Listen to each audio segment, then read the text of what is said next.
Explain ಮಾಡ.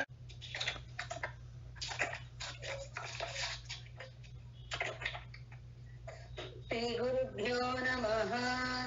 ಹರಿ ಓಂ. ಪ್ರಜ್ಞಾನಾಂ ಶುಪ್ರತಾನೈಃ ಸ್ಥಿರಚರನಿಕರ ವ್ಯಾಪಿಭಿರ್ವ್ಯಾಪ್ಯ ಲೋಕಾನ್ ಭುಕ್ತ್ವಾ ಭೋಗಾಂಸ್ತವಿಷ್ಟಾನ್ ಪುನರಪಿ ಧಿಷಣೋದ್ಭಾಸಿತಾನ್ ಕಾಮಜನ್ಯಾನ್ ಪೀತ್ವಾ ಸರ್ವಾನ್ ವಿಶೇಷಾನ್ ಸ್ವಪಿತಿ ಮಧುರಭುಕ್ ಮಾಯಯಾ ಭೋಜಯನ್ನೋ ಮಾಯಾ ಸಂಖ್ಯಾತುರೀಯಂ ಪರಂ ಅಮೃತಮಜಂ ಬ್ರಹ್ಮ ಯತ್ಕನ್ನತೋಸ್ಮಿ. ಯೋ ವಿಶ್ವಾತ್ಮಾ ವಿವಿಧ ವಿಷಯಾನ್ ಪ್ರಾಶ್ಯ ಭೋಗಾಂಸ್ತವಿಷ್ಟಾನ್ ಪಶ್ಚಾತ್ ಚ ಅನ್ಯಾನ್ ಸ್ವಮತಿ ವಿಭವಾನ್ ಜ್ಯೋತಿಷಾ ಸ್ವೇನ ಸೂಕ್ಷ್ಮಾನ್ ಸರ್ವಾನ್ ಏತಾನ್ ಪುನರಪಿ ಶನೈಃ ಸ್ವಾತ್ಮನಿ ಸ್ಥಾಪಯಿತ್ವಾ ಹಿತ್ವಾ ಸರ್ವಾನ್ ವಿಶೇಷಾನ್ ವಿಗತ ಗುಣಗಣಃ ಪಾತ್ವಸೌ ನಸ್ತುರೀಯಃ. Thank you. ನಾಳೆ ಓಕೆ, ಥ್ಯಾಂಕ್ ಯು ಮೇಡಮ್. ಇವಾಗ ಅದ್ರ ಎಕ್ಸ್ಪ್ಲನೇಷನ್ ಹೇಳ್ಬಿಟ್ಟು ಕಾರ್ಯಕ್ಕಾಗಿ ಹೋಗ್ತೇನೆ. ಪ್ರಜ್ಞಾನಾಂಶು ಪ್ರಧಾನೈಃ ಸ್ಥಿರ ಚರ ನಿಖರ ವ್ಯಾಪ್ಯ ಲೋಕ. ಏನಿದು ಪ್ರಜ್ಞಾನ ಅನ್ನೋ ಕಿರಣಗಳಿಂದ, ಅದು ಜ್ಞಾನ ರೂಪಿ ಕಿರಣಗಳಿಂದ ಏನಾಗಿದೆ, ಹರಡುವಿಕೆ, ಪ್ರಕಾಶಕ್ಕೆ ಸ್ವಭಾವ ಏನದು, ಟು ಪರ್ವೇಡ್ ಎವ್ರಿಥಿಂಗ್. ಒಂದು ಲೈಟ್ ಹಾಕಿದ ತಕ್ಷಣ ಏನಾಗತ್ತೆ, ಎಲ್ಲ ಕಡೆನೂ ಬೆಳಕು ಬೀಳುತ್ತೆ. ಅದಕ್ಕೆ ರೇಸ್ ಇದ್ದೇ ಇದೆ ಲೈಟ್ಗೆ. ಅದೇ ರೀತಿ ಜ್ಞಾನಕ್ಕೂ ಅಷ್ಟೇ. ಪ್ರಜ್ಞಾನ ಅಂದ್ರೆ ಸ್ವಯಂ ಪ್ರಕಾಶವಾದ ಚೈತನ್ಯ ಅಂತ ಹೆಸರು. ಆ ಪ್ರಜ್ಞಾನದಿಂದ ಪ್ರಜ್ಞೆ ಬರುತ್ತೆ. ಇದು ನಿಮ್ಗೆ ಒಂದು ಉದಾಹರಣೆ ಕೊಡ್ಬೋದು. ಇವಾಗ ಫ್ಲೂಟ್, ಯಾರಿಗೆ ಫ್ಲೂಟ್ ಬಗ್ಗೆ ನಾಲೆಜ್ ಇದೆಮ್ಮ? ಯಾರಿಗಾದ್ರೂ ಇದೆಯಾ? ಎಷ್ಟು ಹೋಲ್ಸ್ ಇರುತ್ತೆ ಯಾರಿಗಾದ್ರು ಗೊತ್ತಾ? ಒಂದು ದೊಡ್ಡ ಹೋಲು ನೋಡಿ, ಯಾರು ನಾವು ಕಲ್ತಿರೋ ಹೆಚ್ಚಲ್ಲಿ ಅಬ್ಸರ್ವ್ ಮಾಡಿರೋದಿಲ್ಲ. ಎನಿವೆ, ಕೊಳಲು ಅಂದ್ರೆ ಏನು, ಒಳಗೇನಿದೆ, ಯಾವ ತಂತಿ ಇದೆ, ಯಾವುದನ್ನ ನೀವು ಟ್ಯೂನ್ ಮಾಡ್ಬೇಕು ಕೊಳಲಲ್ಲಿ. ಕೊಳಲ್ಗೂ ಬೇರೆ ಇನ್ಸ್ಟ್ರೂಮೆಂಟ್ಸ್ಗೂ ಏನ್ ವ್ಯತ್ಯಾಸ? ಬೇರೆ ಇನ್ಸ್ಟ್ರೂಮೆಂಟ್ಸ್ ಅಲ್ಲಿ ತಬಲಾ ಇರ್ಬೋದು, ಮೃದಂಗ ಇರ್ಬೋದು, ಅಥವಾ ವೀಣೆ ಇರ್ಬೋದು, ವೈಲಿನ್ ಇರ್ಬೋದು, ಎಲ್ಲದಕ್ಕೂ ನಿಮಗೆ ಎಷ್ಟೆಲ್ಲ ವೈರಂತೆ ಅದಂತೆ ಇದು. ಇದು ಏನಪ್ಪಾ ಅಂದ್ರೆ, ಏನಿರೋ ಪರಮಾತ್ಮ ಕೊಟ್ಟಿರೋ ಬ್ಯಾಂಬು ಅಲ್ವಾ, ಇವನು ಅವನು ಕೊಟ್ಟಿರೋದು. ಆಮೇಲೆ ಏನಾಗತ್ತೆ, ಅದರಲ್ಲಿ ಒಬ್ಬ ಮನುಷ್ಯ ಏನ್ ಮಾಡ್ಬೇಕು ಅಂದ್ರೆ ಆ ಹೋಲ್ಸ್ ಮಾಡ್ಬೇಕಷ್ಟೆ. ಆಮೇಲೆ ಏನಪ್ಪಾ ಅದು ಅಂದ್ರೆ ಪ್ರಜ್ಞಾನ ಅನ್ನೋ ಉಸಿರು ಅದ್ರ ಮೂಲಕ ಬಂದ ತಕ್ಷಣ ಅದನ್ನ ಹೇಗೆ ಹೋಲ್ಸನ್ನ ಮುಚ್ಚಿ ತೆಗಿತೀರಿ ಅನ್ನೋದ್ರ ಮೇಲೆ ಅನೇಕ ರಾಗಗಳು ಬರುತ್ತಲ್ಲಮ್ಮ. ಸುಮ್ನೆ ಊದವ್ರು ಕೊಟ್ಟ ಉಫ್ ಉಫ್ ಊತಾ ಕೊಟ್ಟಿರ್ತೀವಿ, ಏನೋ ಒಳ್ಳೆ ಇದಕ್ಕೆ, ಅದು ಕೊಳಲ್ ತರನೇ ಇರುತ್ತೆ. ಯಾವ್ದು ಬಚ್ಚಲ್ ಮನ್ ಮೊದ್ಲೆಲ್ಲ ಇರ್ತಿತ್ತಲ್ಲ ಅಲ್ವಾ, ಬಚ್ಚಲ್ ಮನೆಯಲ್ಲಿ ಸೌದೆ ಇದೆಲ್ಲ ಹಾಕಿ ಇರ್ತಿತ್ತು. ಅದನ್ನು ಊದೋದ್ ಹೇಗೆ, ಯಾವಾಗ್ಲೂ ಇಟ್ಕೊಂಡು ಅದೂ ಅದು ಕೊಳಲ್ ತರನೇ ಇರ್ತಿತ್ತು. ಬಟ್ ಅದ್ರಲ್ಲಿ ಹೋಲ್ಸ್ ಇಲ್ಲ, ರಾಗಗಳು ಬರೋದಿಲ್ಲ, ಬರೀ ಉಫ್ ಉಫ್ ಅಂತ ಬರುತ್ತೆ. ಟ್ರೈನ್ ಆಗದಿದ್ರೆ ನಾವು ಊದಿದ್ರು ಉಫ್ ಉಫೇ ಬರೋದು, ರಾಗ ಬರೋದಿಲ್ಲ. ಎಷ್ಟು ಚೆನ್ನಾಗಿ ಇದು ವ್ಯವಸ್ಥೆ ಇದೆ. ಅದೇ ರೀತಿ ಇಲ್ಲಿ ಹೇಳ್ತಿದ್ದಾರೆ, ಪರಮಾತ್ಮ 2 ರೂಪ ಧರಿಸಿದ್ದಾನೆ, ಗೊತ್ತಾಯ್ತಾ?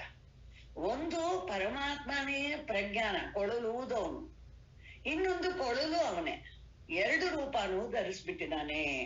ಧರಿಸ್ಬಿಟ್ಟು ಏನಾಗಿದೆ ಅಂದ್ರೆ, ಈ ಪ್ರಜ್ಞಾನ ಅನ್ನೋದು ಪ್ರಜ್ಞೆ ರೂಪವಾಗಿ ಎಲ್ಲ ಕಿರಣಗಳಿಂದ ಎಲ್ಲ ಹರಡಿಕೊಳ್ತಾ ಇದೆ. ಇವಾಗ ಏನಾಗೋಯ್ತು, ಆವಾಗಲೇ ನಮ್ಗೇನಾಯ್ತು, ಹೆಸರು ಬಂತು, ಜೀವರುಗಳು ಅಂತ ಬಂದ್ಬಿಟ್ಟು. ಇವರು ಜೀವರುಗಳು ಏನ್ ಮಾಡ್ತಾರೆ, ಭೋಗಾನ್ ಸ್ಥವಿಷ್ಟಾನ್ ಭೋಗಾನ್ ಭುಕ್ತ್ವಾ, ಏನು ಸ್ಥೂಲವಾದ ಭೋಗಗಳನ್ನ ಭೋಗಿಸ್ಬಿಟ್ಟು ಈ ಜೀವರು ಹೇಗಿದ್ದಾರೆ, ಹೇಗೆ ಪ್ರಜ್ಞೆ ಅನ್ನೋದು ಕಿರಣವಾಗಿದೆಯೋ ಅದೇ ರೀತಿ ಇಲ್ಲೂ ಅಷ್ಟೇ ಪರಮಾತ್ಮನ ಕಿರಣ, ಸೂರ್ಯನ ಕಿರಣದಂತೆ ಪರಮಾತ್ಮನಿಗೆ ಕಿರಣ ಜೀವಾತ್ಮ ಅಷ್ಟೇ. ಎಲ್ಲವೂ ಪ್ರಕಾಶ ಸ್ವರೂಪನೇ, ಚೈತನ್ಯ ಸ್ವರೂಪವೇ ಆಗಿದೆ. ಅದ್ರಲ್ಲಿ ಇವಾಗ ಹೇಳ್ತಾರೆ, ಒಂದು ಸಲಿ ಜೀವನಾಗಿ ಬಂದ್ರೆ ಸ್ಥವಿಷ್ಟವಾದ ಸ್ಥೂಲವಾದ ಭೋಗಗಳನ್ನ ಚೆನ್ನಾಗಿ ಅನುಭವಿಸ್ತಾನೆ ಜಾಗೃತ ಅವಸ್ಥೆಯಲ್ಲಿ. ಆಮೇಲೆ ಅಷ್ಟೇನಾ, ಪುನರಪಿ ದಿಶಣೋದ್ ಭಾಸಿತಾನ್ ಕಾಮಜನ್ಯಾನ್, ಆ ಬುದ್ಧಿಲಿ ಶೇಖರ ಮಾಡಿ ಇಟ್ಕೊಳ್ತಾನಲ್ಲ. ಒಬ್ಬ ಮನುಷ್ಯನ ಬುದ್ಧಿ ಎಷ್ಟು ಅಂದ್ರೆ, ಹೋದ್ವಿ ಒಬ್ಬರ ಮನೆಗೆ ಹೋದ್ವಿ, ಅವ್ರು ಒಬ್ಬಟ್ಟು ಕೊಟ್ಬಿಟ್ರು, ಆ ಒಬ್ಬಟ್ಟು ಒಂಚೂರು ಹಾಕಿದಾರೆ ಅಷ್ಟೇ ನಿಮಗೆ ತಿನ್ನೋಕೆ, ಅಷ್ಟ್ರೊಳಗೆ ಬುದ್ಧಿ ಎಲ್ಲ ಡಿಸೈಡ್ ಮಾಡ್ಬಿಡ್ತು ಹೇಗ್ ಮಾಡ್ಬೇಕು, ಏನ್ ಮಾಡ್ಬೇಕು, ಮನೆಗ್ ಬಂದ್ರೆ ಹೇಗ್ ಮಾಡೋದು ಅಂತ ಎಲ್ಲ. ಆ ಮಾಡೋಕ್ ಮುಂಚೆ ಏನಾಯ್ತು, ಆ ಬುದ್ಧಿ ನಿಮ್ಗೆ ಕನಸಿನಲ್ಲೇ ಒಬ್ಬಟ್ಟು ಕೊಟ್ಟು ಬಿಡ್ತು. ಒಬ್ಬೊಬ್ಬೊಬ್ಬ ಅಷ್ಟು ಸ್ಟ್ರಾಂಗ್ ಆಗಿದೆ ನಮ್ಮ ಬುದ್ಧಿ ನೋಡಿ. ಇಲ್ಲಿ ಅದನ್ನೇ ಹೇಳ್ತಾರೆ, ದಿಶಣೋದ್ಭಾಸಿತಾನ್ ಕಾಮಜನ್ಯಾನ್, ಕಾಮದಿಂದ ಹುಟ್ಟಿದ್ದು, ಸಂಸ್ಕಾರದಿಂದ ಹುಟ್ಟಿದ್ದು ಯಾವುದು, ಸ್ವಪ್ನಾವಸ್ಥೆ. ಅಲ್ಲಿ ಚೆನ್ನಾಗಿ ಸೂಕ್ಷ್ಮ ಭೋಗಗಳನ್ನ ಚೆನ್ನಾಗಿ ಅನುಭವಿಸ್ತಾನೆ. ಯಾಕೆಂದ್ರೆ ಕಾಮದಿಂದ ಸಂಸ್ಕಾರದಿಂದ ಹುಟ್ಟಿದ್ದು. ಆಮೇಲೆ ಏನ್ ಮಾಡ್ತಾನೆ ಇವನು, ಈ ಹರಡುವಿಕೆನೆಲ್ಲ ಕುಡಿದು ಬಿಡ್ತಾನೆ. ಪೀತ್ವಾ ಸರ್ವಾನ್ ವಿಶೇಷಾನ್, ಏನ್ ಮಾಡ್ಬಿಟ್ಟ, ಎಲ್ಲ ಹರಡಿಗಿದೆಯಲ್ಲ ಶಬ್ದ ಸ್ಪರ್ಶ ರೂಪ ರಸ ಗಂಧ ಅಂತ, ಆ ಎಲ್ಲ ಹರಡಿಕೊಂಡಿರೋದನ್ನೆಲ್ಲ ಕಿರಣಗಳನ್ನ, ಹೇಗೆ ಸೂರ್ಯ ವೆಸ್ಟ್ ಅಲ್ಲಿ ಹೋಗುವಾಗ ತನ್ನ ಕಿರಣಗಳನ್ನೆಲ್ಲ ವಾಪಸ್ ತಗೊಂಡು ಹೋದಂಗ್ ಕಾಣಿಸುತ್ತೋ ಇಲ್ವಾ ನಿಮಗೆ? ಆಕ್ಚುಲಿ ಅದೆಲ್ಲ ಏನಾಗೋಲ್ಲ, ಭೂಮಿ ತಿರುಗೋದ್ರಿಂದ ಅದು ಬೇರೆ ವಿಷಯ, ಬಟ್ ಆದ್ರೂ ನಿಮಗೆ ಕಾಣಿಸೋದು ಹಾಗೆ ತಾನೇ ಕಾಣಿಸುತ್ತೆ. ಅದನ್ನ ಹೇಳ್ತಾರೆ, ಪೀತ್ವಾ ಸರ್ವಾನ್ ವಿಶೇಷ, ಎಲ್ಲ ವಿಶೇಷಗಳು, ಶಬ್ದ ಸ್ಪರ್ಶ ರೂಪ ರಸ ಗಂಧ ಅನ್ನೋ ವಿಶೇಷಗಳು, ನಾನು ನನ್ನದು ಅನ್ನೋ ವಿಶೇಷಗಳು ಎಲ್ಲವನ್ನು ಕುಡಿದು ಬಿಟ್ಟು ಸ್ವಪೀತಿ ಮಧುರ ಭೋಗ್ ಮಾಯೆಯ ಭೋಜಯನ್ನು, ಆ ಮಾಯಾಶಕ್ತಿಯಿಂದ ನಿರ್ಮಿತವಾದ. ಯಾಕೆ ಮಾಯಾಶಕ್ತಿನ ತಂದ್ರು ಇಲ್ಲಿ ಅಂದ್ರೆ, ದೇಹಾಭಿಮಾನ ಬಿಡೋದು ನಾವಲ್ಲ. ಯಾವ ಮಾಯಾಶಕ್ತಿ ನಿಮ್ಗೆ ದೇಹಾಭಿಮಾನ ಕೊಡುತ್ತೋ, ಬೀಗದ ಕೈ ತರ ಮಾಯಾಶಕ್ತಿ, ಯಾವ ಬೀಗದ ಕೈ ನಿನ್ನನ್ನ ಲಾಕ್ ಮಾಡ್ತೋ ಅದೇ ಅನ್ಲಾಕು ಮಾಡುತ್ತೆ. ಜ್ಞಾಪಕ ಇಟ್ಕೊಡಿ, ಮಾಯಾಶಕ್ತಿ ನಿಮ್ಗೆ ದೇಹಾಭಿಮಾನ ಕೊಡೋದ್ಸೋದು ಅದೇ, ಮಾಯಾಶಕ್ತಿ ಏನ್ ಮಾಡುತ್ತೆ, ಆ ದೇಹಾಭಿಮಾನವನ್ನ ತೆಗೆಸೋದು ಅದೇ. ಆದ್ರೆ ನೀವು ಬೇಕು ಅಂದಾಗೆಲ್ಲ ತೆಗಿಯಲ್ಲ, ಅದು ಪರಮಾತ್ಮನ ಆರ್ಡರ್ ಇಂದ ಅದು ಸುಶುಕ್ತಿಲಿ ತೆಗೆಯತ್ತಷ್ಟೇ. ನೀವು ಮಿಕ್ಕಿದ್ದು ನೀವು ಪ್ರಯತ್ನ ಮಾಡ್ಬೇಕು ಅದಕ್ಕೆ, ಇಲ್ದಿದ್ರೆ ಮಾಡೋದಿಲ್ಲ, ನಿಮ್ ಮಾತನ್ನ ಕೇಳೋದಿಲ್ಲ. ಸೊ ಒಟ್ಟಲ್ಲಿ ಮಾಯೆಯಿಂದ ಈ ಭೋಜನ ಯಾವುದನ್ನ, ಆನಂದ ಮಧುರ ಭೋಗ್, ಆನಂದವನ್ನು ಅನುಭವಿಸ್ತಾನೆ. ಬಟ್ ಇಷ್ಟೆಲ್ಲ ಹೇಳಿದ್ ಮತ್ತೆ ಎಷ್ಟು ಹೇಳಿದ್ರು, ಒಂದು ಜಾಗೃತ ಅವಸ್ಥೆ ಬಗ್ಗೆ ಹೇಳಿದ್ರು, ಸ್ವಪ್ನ ಅವಸ್ಥೆ ಬಗ್ಗೆ ಹೇಳಿದ್ರು, ಸುಶುಕ್ತಿನೂ ಹೇಳಿದ್ರು. ಇವಾಗ ನಾವೇನ್ ಮಾಡಿದ್ವಿ, ಬೆರಳು ಮಡಿಸ್ತಾ ಇದೀವಿ. ಓ ಇವ್ರು ಏನ್ ಹೇಳಿದ್ರು, 1 2 3, ಆವಾಗ ಏನಾಗುತ್ತೋ 4 ಅಂತ ಬಂತೋ ಇಲ್ವೋ. ಬಟ್ ಅಲ್ಲಿ ಏನ್ ಮಾಡ್ತಾರೆ ಶಂಕರಾಚಾರ್ಯರು, ಮಾಯಾ ಸಂಖ್ಯಾ ತುರಿಯಂ ಅಂದ್ಬಿಟ್ರು. ಇಲ್ಲಿ ಮಾಯಾ ಸಂಖ್ಯಾ ಅಂದ್ರೆ ನಿಮ್ಮ ಆರ್ಡರ್ ಗಿರ್ಡರ್ ಎಲ್ಲ ಇಲ್ಲಿ ನಡೆಯೋ ಹಂಗಿಲ್ಲ. ತುರಿಯ ಅಂತ ಹೆಸರು ಬಂದಿರೋದು ಯಾಕೆ, ರಿಲೇಟಿವ್ ಸ್ಟೇಟ್ಮೆಂಟ್. ಮೊದಲನೇ 3 ಅಂತ ಹೇಳಿದ್ರಿಂದ ಇದಕ್ಕೆ 4ನೇದು ಅಂತ ಹೆಸರು. ಇಲ್ಲದಿದ್ರೆ ಇದನ್ನ ಹೇಗೆ 10th ಮ್ಯಾನ್, ಒಬ್ಬ ರಾಮಮೂರ್ತಿ ಅಂತಿದ್ದಾನೆ, ಅವನಿಗೆ 10th ಮ್ಯಾನ್ ಅಂತ ಯಾಕೆ ಹೆಸರು ಬಂತು? ಯಾಕಂದ್ರೆ ಅವ್ರು 10 ಜನ ಹೋಗಿದ್ದಾರೆ, 9 ಜನ ಕಾಣಿಸಿದ್ದಾರೆ, ಕೌಂಟ್ ಮಾಡಿದ್ದಾರೆ, ಅದರಿಂದ ಇವನಿಗೆ 10th ಮ್ಯಾನ್ ಅಂತ ಬಂತಷ್ಟೆ. ಇವನು ಕೌಂಟ್ ಮಾಡಿದ್ರಿಂದ, ಇದ್ರೆ ಇವನಿಗೆ 10th ಮ್ಯಾನ ಇಲ್ಲ. ಇದು ಮಾಯಾ ಸಂಖ್ಯಾ, ಅರ್ಥ ಆಯ್ತಾ? ಅದೇ ರೀತಿ ತುರಿಯಂ ಅನ್ನೋದು ಮಾಯಾ ಸಂಖ್ಯಾ ಅಂದ್ರು. ನಿಜವಾಗ್ಲೂ ಹಾಗೆ ಇಲ್ಲ. ಈ 3ರಲ್ಲೂ ಯಾರು ಇದಾನೋ, ಸರಿಯಾಗಿ ಹೇಳಿದ್ರೆ 3ರಲ್ಲೂ ದ್ರಷ್ಟೃವಾಗಿದಾನೋ, 3ರಲ್ಲೂ ಪ್ರಕಾಶಕನಾಗಿದಾನೋ, ಅವನಿಗೆ ಏನ್ ಹೇಳಿದ್ರು, ತುರಿಯಂ ಪರಂ ಅಮೃತಂ ಅಜಂ ಬ್ರಹ್ಮ ಯತ್ ತತ್ ತತ್ ಯತ್ ನತೋಸ್ಮಿ, ಆ ಪರಮಾತ್ಮನನ್ನ ನಾನು ನಮಸ್ಕಾರ ಮಾಡ್ತೀನಿ ಅಂತ ಹೇಳಿದ್ರು. ನೋಡಿ, ತುಂಬಾ ಆ ಪರಬ್ರಹ್ಮವನ್ನ ನಮಸ್ಕಾರ ಮಾಡ್ತೀನಿ. ತುರಿಯ ಅಂತ ಹೆಸರು ಬಂದಿರೋದು. ಯೋ ವಿಶ್ವಾತ್ಮ ವಿವಿಧ ವಿಷಯಾನ್ ಪ್ರಾಶ್ಯ ಭೋಗಾನ್ ಸ್ಥವಿಷ್ಟಾನ್. ಇಲ್ಲೂ ಏನಾಗತ್ತೆ, ಹೆಚ್ಚು ಕಮ್ಮಿ ಎರಡರಲ್ಲೂ ಸಿಮಿಲಾರಿಟಿ ಇರೋಂಗಿದೆ, ಆದ್ರೆ ವ್ಯತ್ಯಾಸನೂ ಇದೆ. ಏನರ್ಥ ಅಂದ್ರೆ, ಇದು ಗುರು ಹತ್ರ ಹೋಗೋಕೆ ಮುಂಚಿನದು, ಪ್ರಜ್ಞಾನಾಂಶೋ ಪ್ರತಾನೈ, ಇದು ಆಗ್ತಾ ಇರೋದು. ಇಲ್ಲಿ ಏನಾಗತ್ತೆ, ಇಲ್ಲಿ ತಿಳುವಳಿಕೆ ಬಗ್ಗೆ ಬರುತ್ತೆ, ಹೇಳ್ತೀನಿ ನೋಡಿ. ಯೋ ವಿಶ್ವಾತ್ಮ, ಸಂಪೂರ್ಣ ಬ್ರಹ್ಮಾಂಡಕ್ಕೆ ಯಾರು ಆತ್ಮನಾಗಿದ್ದಾನೋ, ವಿವಿಧ ವಿಷಯಾನ್ ಪ್ರಾಶ್ಯ ಭೋಗಾನ್ ಸ್ಥವಿಷ್ಟಾನ್, ಅವನೇ ಜೀವ ರೂಪದಿಂದ ಬಂದು ಏನ್ ಮಾಡ್ತಾನೆ, ಎಲ್ಲದನ್ನು ಸ್ಥೂಲ ಭೋಗಗಳನ್ನೆಲ್ಲ ಅನುಭವಿಸ್ತಾನೆ. ಪಶ್ಚಾತ್ ಚ ಅನ್ಯಾನ್ ಸ್ವಮತಿ ವಿಭವಾನ್, ಮನಸ್ಸಿನಿಂದ, ಸಂಸ್ಕಾರ ಕಲ್ಪನೆಯಿಂದ, ಕಾಮನೆಯಿಂದ, ಮನಸ್ಸಿನಲ್ಲಿರುವ ಸಂಸ್ಕಾರದ ಕಾರಣ ಬಂದ ಕಾಮನೆಯಿಂದ ಹುಟ್ಟಿದ ಯಾವುದು, ಜ್ಯೋತಿಷ ಸ್ವೇನ ಸೂಕ್ಷ್ಮಾನ್, ಬರೀ ಜ್ಯೋತಿ ರೂಪದಲ್ಲಿರುವ, ನಿಜವಾಗ್ಲೂ ವಸ್ತುಗಳಲ್ಲ, ಸೂಕ್ಷ್ಮ ರೂಪವಾಗಿದೆ. ನಿದ್ರೆಯಲ್ಲಿ ನಾವು ಏನೇನೆಲ್ಲ ನೋಡ್ತೀವೋ ಅದು ಎಲ್ಲ ಬರೀ ಜ್ಯೋತಿ ಸ್ವರೂಪ, ಸ್ವಯಂ ಪ್ರಕಾಶದ ಸ್ವರೂಪ. ಅದು ಏನು ಬೇರೆ ವಸ್ತುಗಳಲ್ಲಿ ಏನಿಲ್ಲ, ಇರೋದು ಬರೀ ನನ್ನ ಜ್ಯೋತಿ. ಆತನ ಸೂಕ್ಷ್ಮವಾದ ಭೋಗಗಳನ್ನು ಮನಸ್ಸಿನಿಂದ, ಬುದ್ಧಿಯಿಂದ, ಸ್ವಮತಿ ವಿಭವ ಅನುಭವಿಸ್ತಾನೆ. ಇವಾಗ ನೋಡಿ ವ್ಯತ್ಯಾಸ ಬಂತು, ಪೀತ್ವ ಬರ್ಲಿಲ್ಲ. ಸರ್ವಾನ್ ಏತಾನ್ ಪುನರಪಿ ಶನೈಹಿ ಅಂದ್ರು. ಸ್ಲೋವಾಗಿ, ಸ್ಲೋ ಅಂಡ್ ಸ್ಟಡಿ ವಿಚಾರದಿಂದ, ವಿವೇಕದಿಂದ, ವೈರಾಗ್ಯದಿಂದ ವಿಚಾರ ಮಾಡಿ ಮಾಡಿ ಎಲ್ಲವನ್ನು ಜಾಗೃತ ಅವಸ್ಥೆಯಲ್ಲೇ ಸ್ವಪ್ನಕ್ಕೂ ಹೋಗೋಕೆ ಮುಂಚೆನೆ ಯಾರು ಏನ್ ಮಾಡ್ತಾನೆ, ನಿಧಾನಕ್ಕೆ ಸ್ವಾತ್ಮನಿ ಸ್ಥಾಪಯಿತ್ವ.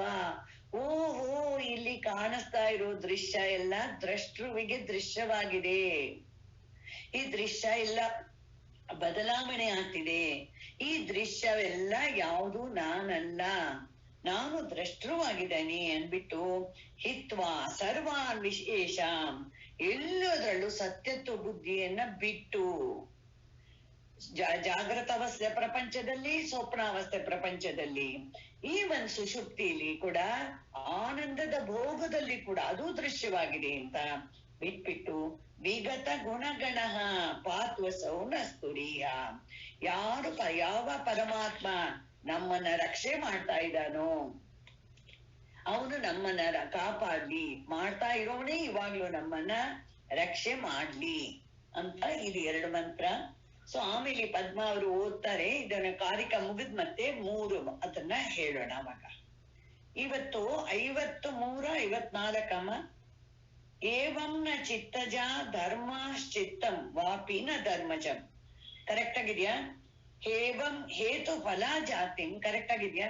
ಓಕೆ. ಪ್ರವಿಶಂತಿ ಮನೀಷಿನಃ. ನಿಜವಾಗ್ಲೂ ನೋಡಿದ್ರೆ ಹೇಗೆ ಸ್ವಪ್ನದಲ್ಲಿ ನಿಮ್ಮ ಮನಸ್ಸಿನಿಂದ ಹೊರಗೆ ಯಾವ ವಸ್ತುನು ಹೊಟ್ಟಲ್ಲ. ಚಿತ್ತ ಅಂದ್ರೂ ಒಂದೇ, ಮನಸ್ಸು ಅಂದ್ರೂ ಒಂದೇ, ಯಾವ ವಸ್ತುನು ಹುಟ್ಟೋದಿಲ್ಲ. ಚಿತ್ತವು ಯಾವ ಹೊರಗಿನ ವಸ್ತುವಿಂದ ಹುಟ್ಟೋಂಗಿದ್ದಿದ್ರೆ, ಅಯ್ಯೋ ಅವ್ರ ಮನ್ಸು ಹಾಳಾಗ್ಬಿಟ್ಟಿದ್ದೀರಿ, ನಾವು ಒಂದು ತಗೊಂಡ್ಬರೋಣ, ಅಲ್ಲಿ ಎಷ್ಟು ಕಾಸ್ಟ್ಲಿ ಆದ್ರೂ ಪರವಾಗಿಲ್ಲ ತಗೊಂಡ್ ಬರೋಣ ಅಂತಿದ್ವಿ.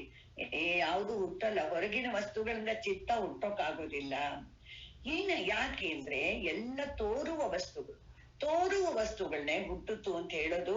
ಅದಕ್ಕೆ ಏನ್ ಮಾಡ್ಬಿಟ್ರು, ಕಾರ್ಯ ಕಾರಣ ಎರಡನ್ನೂ ಅಜಾತಿ, ಎಲ್ಲ ಬರೀ ತೋರುವುದು, ಇರುವ ಪರಮಾತ್ಮನಲ್ಲಿ ತೋರುವುದು ಒಂದು.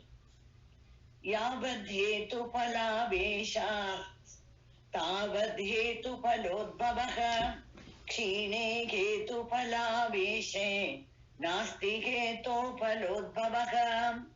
ಎಲ್ಲಿವರೆಗೆ ಜೀವಾತ್ಮನಿಗೆ ಅಜ್ಞಾನದಿಂದ ಕಾರ್ಯಕಾರಣ ಭಾವದಲ್ಲಿ, ಅಂದ್ರೆ ನಾನು ದಾನ ಮಾಡಿದ್ದೀನಿ ಕಾರ್ಯ, ಅದಕ್ಕೆ ಕಾರಣ ಏನಪ್ಪಾ ಅಂತಂದ್ರೆ ಒಳ್ಳೆ ಪುಣ್ಯ, ಆ ಪುಣ್ಯದಿಂದ ನಾನೇನ್ ಮಾಡಿದೀನಿ, ನನಗೆ ಆ ಪುಣ್ಯ ಫಲ ಬರಬೇಕು ಅಂತ ಎಲ್ಲಿವರೆಗೆ ಅವನಿಗೆ ಮಾಡಿರೋ ಪುಣ್ಯಕ್ಕೆ ಫಲ ಬರಬೇಕು ಅಂತ ಆಸಕ್ತಿ ಇದೆಯೋ ಅಲ್ಲಿವರೆಗೆ ಅವನು ಕಾರ್ಯಕಾರಣ ಚಕ್ರದಲ್ಲೇ ತಿರುಗ್ತಾ ಇರ್ತಾನೆ.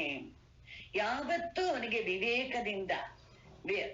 ವಿವೇಕದಿಂದ ವಿಜ್ಞಾನದಿಂದ, ಗುರು ಉಪದೇಶದಿಂದ ಜ್ಞಾನ ಉಂಟಾಗುತ್ತೋ ಆವಾಗ ಏನಾಗತ್ತೆ, ಕಾರ್ಯಕಾರಣ ಭಾವ ನಾಶ ಆಗತ್ತೆ. ಅವನಿಗೆ ಗೊತ್ತಾಯ್ತು ಇರೋದು ಹೇಗೆ. ಸ್ವಪ್ನದಿಂದ ಎದ್ದವನು ಹೇಳ್ತಾನಲ್ಲ, ಯಾವುದು ಹುಟ್ಟಿಲ್ಲ, ಯಾವುದು ಸತ್ತು ಇಲ್ಲ.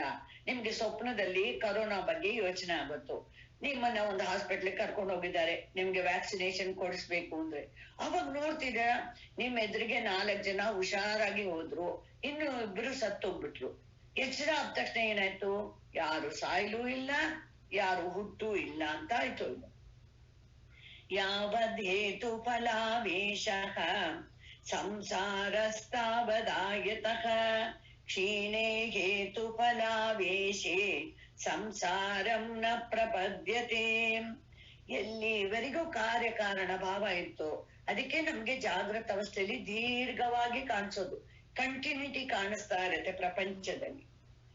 ಆದ್ರೆ ಏನಾಯ್ತು, ಸಮ್ಯಕ್ ದರ್ಶನದಿಂದ, ದ್ರಷ್ಟೃವಿನ ದರ್ಶನದಿಂದ, ದೃಶ್ಯವನ್ನು ಮಿಥ್ಯಾ ಅಂತ ತಿಳಿದು ದ್ರಷ್ಟೃವಿನ ದರ್ಶನದಿಂದ ಏನಾಗ್ಬಿಡತ್ತೆ, ಯಾವಾಗ ನಮಗೆ ಕಾರ್ಯಕಾರಣ ಭಾವ ಹೊರಟೋಗ್ಬಿಡುತ್ತೋ ಖಂಡಿತ ಆವಾಗ ಅವನಿಗೆ ಸಂಸಾರ ಅವನು ಪುನರ್ಜನ್ಮವನ್ನು ಹೊಂದೋದಿಲ್ಲ.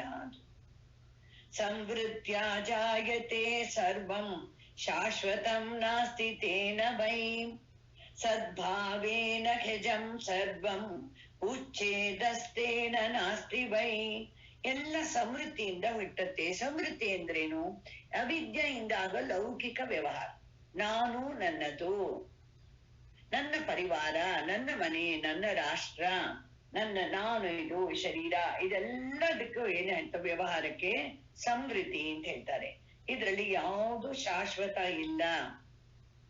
ಸರಿಯಾಗಿ ಹೇಳಿದ್ರೆ ಪರಮಾರ್ಥ ದೃಷ್ಟಿಯಿಂದ ಯಾವುದು ಹುಟ್ಟಿಲ್ಲ. ಪಾಪ ಚಿನ್ನಾಗಿ ಮಾತಾಡೋಕ್ ಬಂದ್ಬಿಟ್ರೆ ಅದ್ ಹೇಳುತ್ತೆ, ಸರ ಗೊತ್ತಿಲ್ಲ, ಬಳೆ ಗೊತ್ತಿಲ್ಲ, ಏನು ಗೊತ್ತಿಲ್ಲ. ಯಾಕೆ?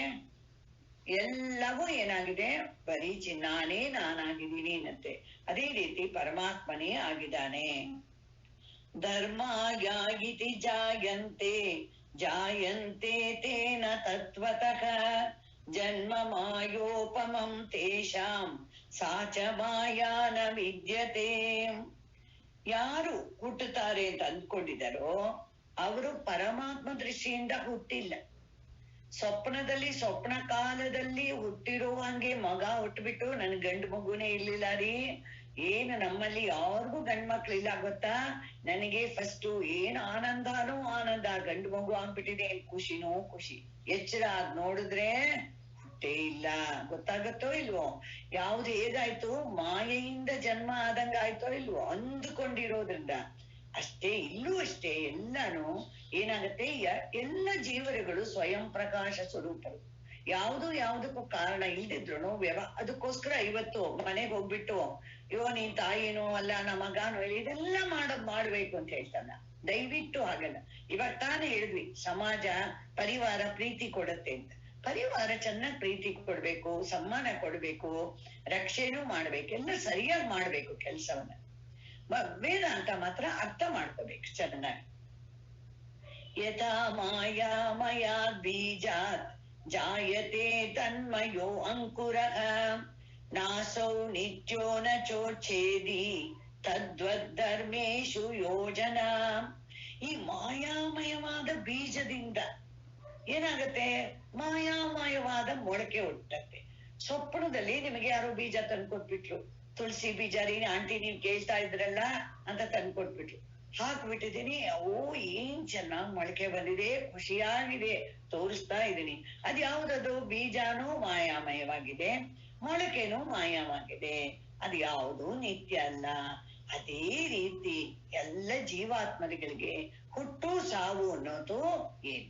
ಸಾವು ಅಂದ್ರೆ ಏನಾಗ್ಬೇಕು? ನಾಶ ಆಗ್ಬೇಕು. ನಾಶ ಆಗೋದೇ ಇಲ್ವಲ್ಲ ಜೀವಾತ್ಮ. ನಾವೇ ನಮ್ಗೆ ಗೊತ್ತಿಲ್ದೇನೆ ಹೇಳ್ತಾ ಇಲ್ವಾ, ಸತ್ತು ಹೋದರು ಅಂತೀವಿ. ಸತ್ತಿದ್ಯಾವುದು, ಹೋಗಿದ್ಯಾವುದು? ಸತ್ತಿದ್ದು ಶರೀರ. ಅದ್ ಯಾಕೆ ಸಾಯ್ಬೇಕು? ಮೊದ್ಲೇ ಸತ್ತಿದೆಯಲ್ಲ ಅದು, ಸರಿಯಾಗಿ ನೋಡಿದ್ರೆ. ಹಾಗಿರುವಾಗ ಏನಾಗುತ್ತೆ, ಇಲ್ಲಿ ಹೇಳ್ತಾರೆ ಜೀವಾತ್ಮರಿಗೆ ಯಾವುದು ಜನ್ಮ ಮರಣನೇ ಇಲ್ಲ. ನಾಜೇಷು ಸರ್ವಧರ್ಮೇಷು ಶಾಶ್ವತ ಅಶಾಶ್ವತಾಭಿಧಾಂ ಯತ್ರ ವರ್ಣಾನ ವರ್ತಂತೆ ವಿವೇಕಸ್ತತ್ರ ನೋಚ್ಯತೆ. ಇವಾಗ ಸರಿಯಾಗಿ ಹೇಳಿದ್ರೆ ಆ ಜೀವ ಶಾಶ್ವತವಾಗಿದ್ದಾನೆ, ಈ ಜೀವ ಶಾಶ್ವತ ಇಲ್ಲ. ಧ್ರುವ ನೋಡಿ ಶಾಶ್ವತ ಆಗಿದ್ದಾನೆ. ಅವರೆಲ್ಲ ನಿತ್ಯ ಸೂರಿಗಳು, ಎಲ್ಲ ವ್ಯವಹಾರದಲ್ಲಿ ಬೇಕಾದಷ್ಟು ಹೆಸರು ಬಂದಿತ್ತು. ಬಟ್ ಪರಮಾತ್ಮ ಹೇಳ್ತಾನೆ ಯಾವುದು ಎಲ್ಲ ಸಮುದ್ರದಲ್ಲಿ ನೋಡ್ರಿ ಆ ಅಲೆ ತುಂಬಾ ಹೊತ್ತಿತ್ತು, ಅವಾಗಿಂದ ನೋಡಿ ಅಲ್ಲಿಂದ ಬಂದು ಇಲ್ಲಿ ತಕ ಬರ್ತಾ ಇದೆ ನೋಡಿ, ಬೇರೆ ಅಲೆನೆಲ್ಲ ತನಗ್ ಸೇರಿಸ್ಕೊಂಡಿದೆ ಅಂತ ನಾವು ನೋಡ್ತಾ ಇರ್ತೀವಿ. ಅವಾಗ ನೀರು ನಗುತ್ತಾ ಇದೆ. ನೀವ್ ಅದೇನೇ ಏನೇ ಹೇಳಿದ್ರು ದೊಡ್ಡದು ಚಿಕ್ಕದು ಅಂತ, ಅಲ್ಲಿ ಇರೋದು ಏನಮ್ಮ, ನೀರು ಬಿಟ್ರೆ ಇನ್ನೇನು ಇಲ್ಲ. ಅದೇ ರೀತಿ ಪರಮಾತ್ಮನನ್ನ ಬಿಟ್ಟು ಏನೂ ಇಲ್ಲ. ಇದೆಲ್ಲ ಹೆಸರುಗಳಷ್ಟೇ. ಇಲ್ಲಿ ವಿವೇಕದಿಂದ ತಿಳ್ಕೋಬೇಕು. ಯಥಾ ಸ್ವಪ್ನೆ ದ್ವಯಾಭಾಸಂ ಚಿತ್ತಂ ಚಲತಿ ಮಾಯಯಾ ತಥಾ ಜಾಗ್ರದ್ವಯಾಭಾಸಂ ಚಿತ್ತಂ ಚಲತಿ ಮಾಯಯಾ ಅದ್ವಯಂ ಚ ದ್ವಯಾಭಾಸಂ ಚಿತ್ತಂ ಸ್ವಪ್ನೇನ ಸಂಶಯಃ ಅದ್ವಯಂ ಚ ದ್ವಯಾಭಾಸಂ ತಥಾ ಜಾಗ್ರನ್ನ ಸಂಶಯಃ. ತುಂಬಾ ಚೆನ್ನಾಗಿ ಹೇಳ್ಬಿಟ್ರು. ಹೇಗೆ ಹೇಳ್ತಿದ್ದಾರೆ, ಮೊದಲು ಸ್ವಪ್ನವನ್ನೇ ಎಕ್ಸಾಂಪಲ್ ಕೊಡ್ತಾರೆ. ಹೇಗೆ ಮನಸ್ಸು ಎಲ್ಲ ಕಲ್ಪನೆ ಮಾಡುತ್ತೋ ಸ್ವಪ್ನದಲ್ಲಿ, ಯಾವುದ್ರ ಸಹಾಯನೂ ಇಲ್ಲದೆ. ಅಲ್ಲ, ಅದಕ್ಕೆ ಕಬ್ಬಣ ಎಲ್ಲಿಂದ ಸಿಕ್ತು? ಅಷ್ಟು ದೊಡ್ಡ ಏಣಿ ಮಾಡ್ತಲ್ಲ, ಗ್ರಿಲ್ ವರ್ಕ್ ಮಾಡ್ತಲ್ಲ ಅಂದ್ರೆ ಕಬ್ಬಣನೇ ಬೇಕಾಗಿಲ್ವಲ್ಲ. ಸ್ವಪ್ನದಲ್ಲಿ ಮನಸ್ಸಿಗೆ ಮನೆ ಕಟ್ಟೋದಕ್ಕೆ ಸಿಮೆಂಟ್ ಬೇಡ, ಏನೂ ಬೇಡ. ನೋಡಿದ್ರೋ ಇಲ್ವೋ ಎಷ್ಟು ಚೆನ್ನಾಗಿ ಎಲ್ಲ ಕಟ್ಟತ್ತೆ. ಒಟ್ಟಲ್ಲಿ ಏನಾಗುತ್ತೆ, ಮಾಯೆಯಿಂದ ದ್ವೈತವನ್ನು ತೋರ್ಪಡಿಸತ್ತೋ ಇಲ್ಲ ಸ್ವಪ್ನದಲ್ಲಿ. ನಿಜವಾಗ್ಲೂ ಅಷ್ಟೇ ಸತ್ಯ ಜಾಗೃತದಲ್ಲೂ. ಆದ್ರೆ ನಮಗೆ ಆ ಮಾಯೆಯಲ್ಲಿ ಒಂದು ಸೇರ್ಕೊಂಡು ಮಾಡೋದ್ರಿಂದ ನಮಗೆ ಗೊತ್ತಾಗ್ತಾ ಇಲ್ಲ ಅಂತ ಹೇಳಿದ್ರು.